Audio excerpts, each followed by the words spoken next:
বিসমিল্লাহ। আমি এখন হেলাঞ্চি শাক রান্না করব। হেলাঞ্চি শাক রান্না করবো, ওই জন্য পেঁয়াজ দিলাম। তিতি তো একটু বেশি করে পেঁয়াজ দিলাম।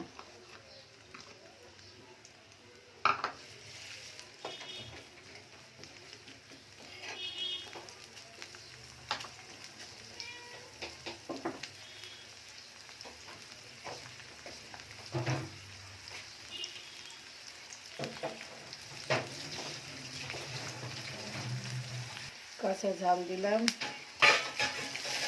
গ্যাসটা ভাজা ভাজা হয়ে গেছে।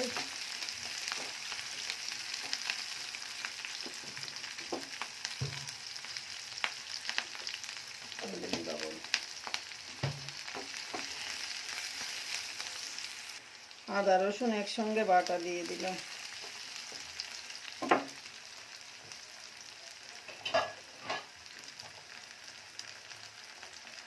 হলুদ,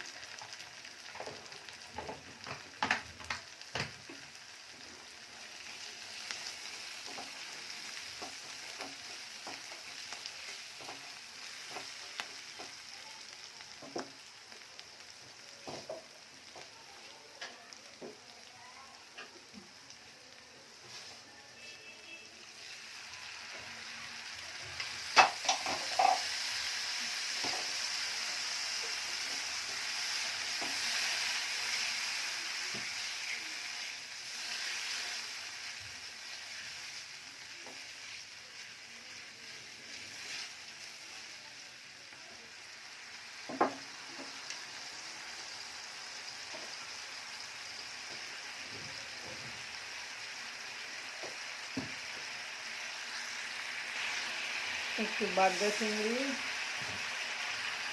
আর এই যে ট্যাংরা মাছ, দুই রকম দিলাম। আমি ট্যাংরা মাছ খাই না, তাই ভালো লাগে না আমার। আমি চিংড়ি মাছ দিলাম।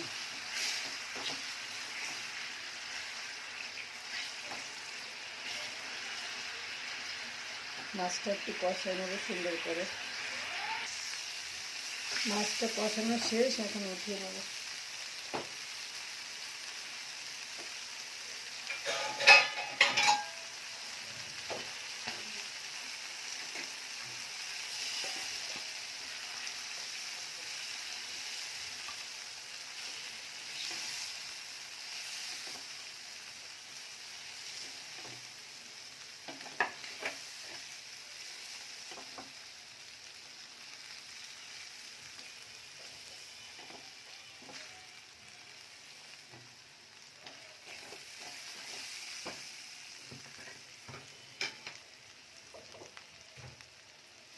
এখন আলু দিয়ে দিলাম।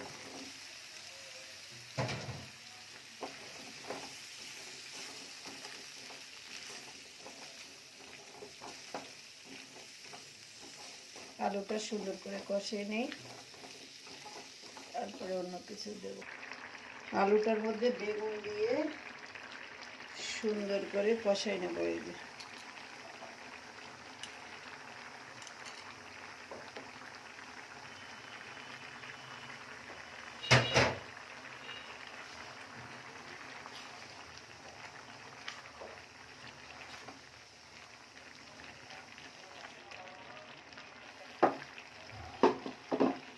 ঢেকে দিই।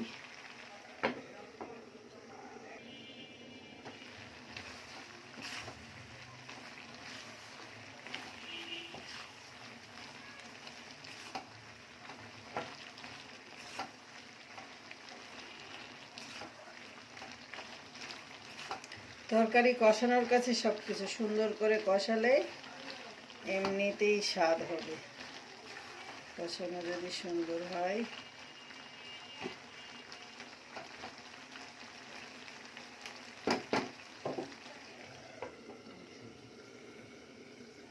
আলু বেগুনটা কষানো শেষ, এখন পানি দিয়ে দেব।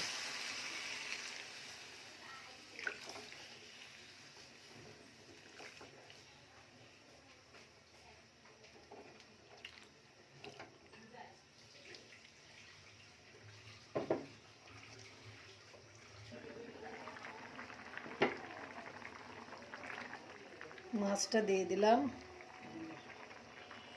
এটা সিদ্ধ হয়ে গেছে এখন।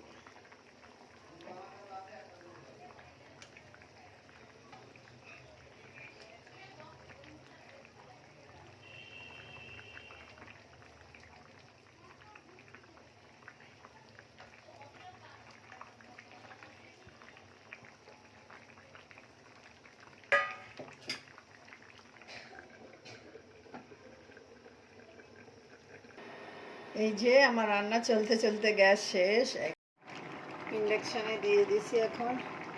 এই যে একটু কাঁচা ঝাল দিয়ে দিলাম,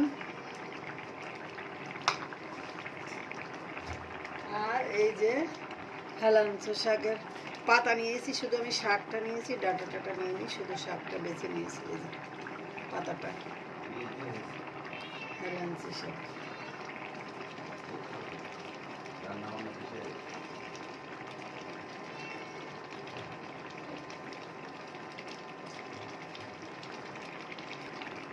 পাতাটা দিয়েছি, বেশি জ্বালাবো না, তিতি দিয়ে শাক দিয়ে বেশি জ্বালাতে নেই, তাহলে হচ্ছে তিতিটা বেশি হয়।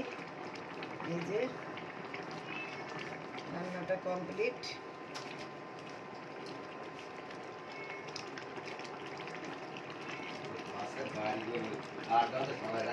আর জ্বালাবো না। আল্লাহ হাফেজ, ভালো থাকবেন সবাই, আমাদের জন্য দোয়া করবেন। রান্নাটা কমপ্লিট। আমার কোকো ডাকতে ডাকতে মাথা খারাপ করে দিচ্ছে, আর কোকোর মাথা খারাপ হয়ে যায় রান্নার গন্ধ পেলে। এই এই এই এই